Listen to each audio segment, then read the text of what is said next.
Hello guys! Ito na po yung sisig ko. Ayan, sibuyas, bawang, siling green, paminta, oyster sauce, at konting toyo. Ginisa mix at saka magic sarap. Ayan guys. Napakasimpleng ulam for today. Meron kaming bodol pie sa labas. Ayan. Kita nyo naman.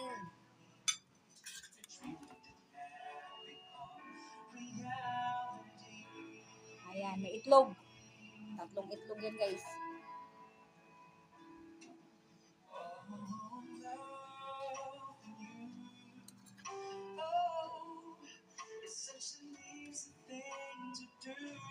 Ayan. Sisig with egg lang po. Napakasimpleng ulam. Pero masarap. Try nyo po kung nagustuhan nyo po ito. Napaka-basic lang gawin. Hindi na kayo mahirapan.